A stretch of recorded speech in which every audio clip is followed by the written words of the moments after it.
Hello বন্ধুরা, কেমন আছেন সবাই? আশা করি সবাই ভালো আছেন।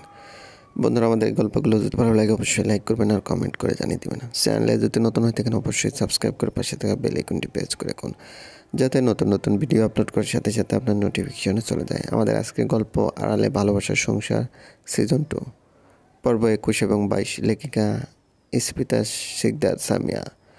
মায়ের থেকে বিদায় নিয়ে রূপের যাত্রা শুরু হলো মামা ও নানাদানের সাথে। এই যাত্রার প্রতিটি মুহূর্ত তার মন ধুরু ধুরু কাঁপছে। হৃদ মাঝে কাজ করছে বিভিন্ন উদ্দীপনা, উত্তেজনা, লজ্জানুভূতি ও ভয়।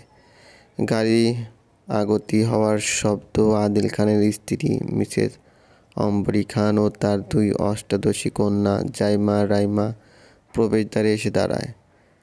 জেড ব্ল্যাক রঙের প্রাইভেট কারটি স্থির হওয়ায় খানিক বাদে নেমে আসে শুভ্ররঙা এক অনিন্দ সুন্দরী কিশোরী, যার রূপে মুগ্ধ হতে বাধ্য সকলে। তবে তার মামিজান তাকে গাল বাঁকিয়ে বিড়বিড় করে বলে, ফকিন্নি কোনো জায়গায় ভাত না পাইয়া আসছে আমার বাড়ি। আনোয়ার ভাইয়ের বলি হরি, দুনিয়াতে কি মেয়ের কমতে পড়ছে নাকি? এই বাপ মা ছাড়া চাল চুলোহীন ফকিন্নি মেয়ের সাথে ছেলের বিয়ে দিচ্ছে। যাগ্গে, আমার কি আপদটা বিদায় হলেই হলো। রূপের মামিজান মনে করেন রূপ অন্যের বাড়ি আশ্রিতা ও কাজের লোকের মতো থাকছে। এই কিশোরী যে বিধান চৌধুরী কলিজা ও চৌধুরী এম্পায়ারের একমাত্র রাজকন্যা তা তার জানার বাইরে। কিশোরীর মাথায় হাত বুলিয়ে তার মামাজান তাকে নিয়ে প্রবেশ করলেন। এই বাড়িতে পা রাখা মাত্রই তার চঞ্চলতা যেন ধোয়া হয়ে উড়ে যায়। একদম শান্তশিষ্ট এক কন্যা হয়ে যায় সে। সবাইকে আর চোখে একবার পরখ করে নিতে বুঝলে কেউই প্রসন্ন নয় তার আগমনে। আদিল খান ভাগ্নিকে সোফায় বসিয়ে মিষ্টি এসে জিজ্ঞেস করেন, মামনি, কতদিন পর মামার বাড়ি এসেছো, কেমন লাগছে? রূপ মাথা নত করেই শান্ত গলায় বলে, ভালো। যাক, ভালো লাগলেই ভালো। তা অম্বরী, খাবার দাবার ব্যবস্থা করো, লাঞ্চের সময় চলে যাচ্ছে। আর এর আগে রূপ ফ্রেশ হয়ে আসো, জায়মা ওকে নিয়ে যা। সদ্য যৌবনের রেশপ্রাপ্ত কন্যার বরাবরই অপছন্দের তালিকায় থাকে রূপ নামক রূপসী কিশোরী। এর কারণ অবশ্য বিশেষ কিছু নয়, কিশোরীর রূপ ও সৌন্দর্যের প্রতি ঈর্ষা। সে নাকের ডগায় রাগ নিয়ে বলল, ওকে আবার আমি কোথায় নিয়ে যাব? মধ্যবয়স্ক লোকটির খানিক ভ্রুকুঞ্চন হলো তার কন্যার কথা শুনে। কোথায় নিয়ে যাবে মানে? ও তো তোর ঘরেই থাকবে। বেশ উচ্চস্বরে এবার কন্যা তার বলে উঠল, বাবা, তুমি ভাবলেও কি করে এই চালচুলোহীন মেয়ের সাথে এক ঘরে থাকবো? আমি এর সাথে আমার ঘর শেয়ার করতে পারবো না।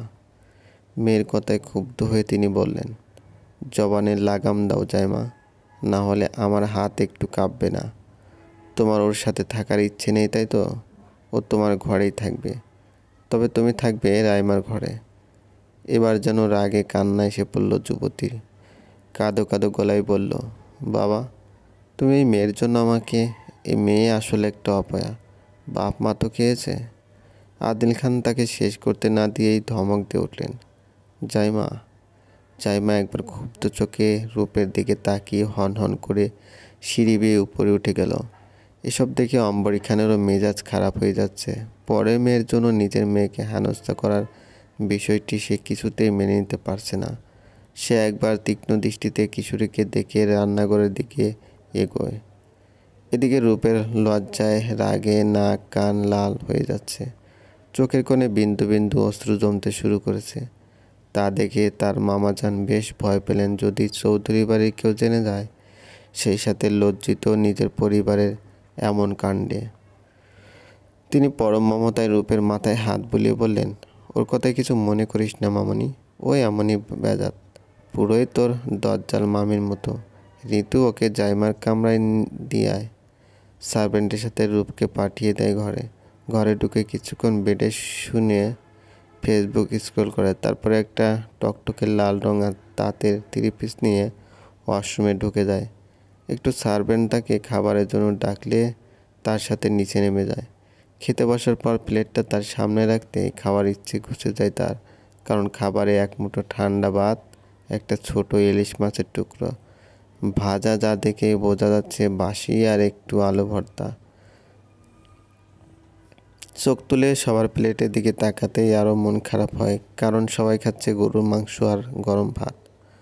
ম্লান মুখে খাওয়ার টেবিলে থেকে উঠতে যাবে, তখনই তার বাম হাত ওড়নার আড়ালে থাকা আইফোনটার কলে রিংটোন বেজে ওঠে, যার জন্য সবার মনোযোগ খাবার ছেড়ে তার দিকে এসে পড়ে।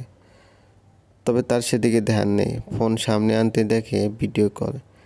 স্ক্রিনে ভেসে ওঠে বিধানের নাম। মুখে আলতো হাসি নিয়ে কল পিক করে সে। অপরদিকে তার হাতে দামি মোবাইল ফোন দেখে তার মামিজান ওই দুই কাজিনের চোখ বেরিয়ে আসার উপক্রম। কল পিক করে সালাম দিতেই অপর পাশ থেকে যুবকের পুরুষালী কণ্ঠ ভেসে আসে। ওয়ালাইকুম আসসালাম পিসি, তবে তুই পৌঁছেছিস? ভাইও, 1-1.5 ঘন্টা হবে এখানে এসেছি। লাঞ্চ করা হয়েছে? কিশোরী ম্লান মুখে উত্তর দিল, না, খাচ্ছি। তোর চোখ মুখ কেমন লাগছে কেন? সত্যি করে বল তো, কী হয়েছে? আর কি খাচ্ছিস তুই? তোর নানার বাড়িতে বসবাসকারী মানুষজন যা ভালো ভালো খাবার রান্না করে দেয় তোকে খেতে, ক্যামেরা ঘোরা প্লেট দেখবো আমি। ওই ছোট লোকগুলো কি খেতে দিয়েছে দেখি। যেহেতু ভিডিও কল, তাই সবাই সব কথোপকথন শুনতে পাচ্ছিল। আদিল খান ও জামিল খান এতক্ষণ নিশ্চিন্তে নিজেদের খাবার খাচ্ছিল। বিধানের প্রশ্নে দ্রুত সম্ভব কিশোরীর প্লেটের দিকে তাকায়, আর তা দেখতে পেয়ে তাদের কাশি উঠে যায়। রূপ ভাইয়ের আচরণ সম্পর্কে মোটামুটি জ্ঞাত, তাই অবাক হয় না। তবে সবাই শুনেছে জেনে লজ্জা ও সংশয়ে মাথা নত করে আছে। শান্ত গলায় ভাইকে আত্মস্থ করে বলল, আমি ঠিক আছি, সব ঠিক আছে, এসব করার প্রয়োজন নেই। আর ভাইও ফোন স্পিকারে আছে। বিধানের কণ্ঠস্বর এবার বিরক্তি ও রাগ স্পষ্ট হয়। সো হট, বিধান চৌধুরী কাউকে ভয় পায় না, তাই যা বলছি তা কর। তো রূপ, আমাকে রাগাস না। ভাইয়ের কথায় রূপ আর ব্যাপারটা ঘাটালো না, কারণ যুবক যে বেশ রেগে গেলেই তাকে নাম ধরে ডাকে তা তার জানা। ছোটোখাটো ঢোক গিলে ব্যাক ক্যামেরা অন করে খাবার দেখেই বিধানের মেজাজ সপ্তমে উঠে গিয়েছে। সে খুব ভালো করেই জানে তার বোন এসব কখনোই মুখে তুলবে না। তীব্র ক্ষোভে নিয়ে রূপকে উদ্দেশ্য করে, তোর মামাকে ফোন দে। চটজলদি কাঁপা কাঁপা হাতে মামাকে ফোন এগিয়ে দেয়। আদিল খানও ভয়ে ভয়ে ফোন হাতে নিয়ে মুখে জোরপূর্বক হাসি টেনে বলেন, হ্যালো বিধান বাবা, কেমন আছো? ব্যাক ক্যামেরা অন থাকায় বিধান তার প্লেট সুস্বাদু খাবার সুস্পষ্ট রূপে দেখতে পাচ্ছে। শান্ত কিন্তু রাগ ও ক্ষোভ স্পষ্ট কণ্ঠে বলে ওঠে, আমি তো ভালো আছি আঙ্কেল, তবে আমার বোন মেবি ভালো নেই, আর এর জন্য আপনিও বেশিক্ষণ ভালো থাকার নয়। আপনাদের কি মিনিমাম লজ্জাবোধ বলতে কিছু নেই নাকি? বাগনি না হোক আপনার বাড়ির মেহমান তো সে। নিজে গরুর মাংস দিয়ে খাচ্ছেন, আর মেয়েটাকে এসব বাসি খাবার। আপনাকে মা 10,000 টাকা দিয়েছে ওর 1 সপ্তাহ খরচের জন্য। যদি তাতে না হয় বলবেন, আরও দেব। তারপরে এমন। সে যাই হোক, আজকেরটা বাদ দিলাম, পরবর্তী থেকে খেয়াল রাখবেন ওকে। ওকে ওকে। তার কথা শুনেই রূপকে উদ্দেশ্য করে বলে, পিচ্ছি, 10 মিনিটের মাঝে খাবার আসবে, তাই এখানে বসে খেয়ে শেষ করে সোজা রুমে যাবে। আর জানিস অপরাধী ও তা সহ্য করা ব্যক্তি তথা প্রশ্রয়দাতা উভয়ই দোষী। সুতরাং কোনো সমস্যা হলে অবশ্যই আমাকে কল করবি। জি ভাইও। বিধানের কথা মতোই 10 মিনিট কলিং বেল বেজে উঠল। রূপ যে খাবার নিয়ে আসে, তারপর স্বাচ্ছন্দ্যে খেতে থাকে তার প্রিয় ফ্রাইড রাইস, ভেজিটেবল ও চিকেন ফ্রাইড রাইস। সে খেয়ে দিয়ে উঠে চলে যায় নিজ ঘরে। এতক্ষণ কাণ্ড কারখানা বিস্মিত চোখে দেখছিল অম্বরী খান, জাইমা ও রাইমা। তাদের ধ্যান ভাঙে রূপের চলে যাওয়ার নয় আদিল খানের ধমকানোতে। তোমাদের কি কোনো সেন্স নেই? আসার পর থেকে মেয়েটার সাথে মিসবিহেভ করব। আর অম্বরী, তুমি গরুর মাংস থাকতে ওগুলো কি দিয়েছো ওকে? রাইমা মুখ বাঁকিয়ে বলে, একজন চালচুলোহীন মেয়ের সাথে এখন সামলে চলতে হবে নাকি? তার মাও তাকে সায় জানিয়ে বলে, তোমার এই ফকিন্নি বাপ মা ছাড়া ভাগ্নিকে জায়গা দিয়েছি এই অনেক, বুঝলে? আর এমন ঘুটে কুড়ানি তো এগুলোই খেতে পায় না। জামিল খান এবার ধমক দিয়ে বলে ওঠেন, অনেক বলেছ বোমা। ভুলে যেও না রূপ খান বাড়ির নাতনি। শ্বশুরের ধমকে কেঁপে ওঠে অম্বরী খান। বাবাকে সায় দিয়ে আদিল সাহেবও বলে ওঠে, আর যাকে তোমরা চালচুলোহীন ঘুঁটে কুড়ানি বলছো না, জানো সে কে?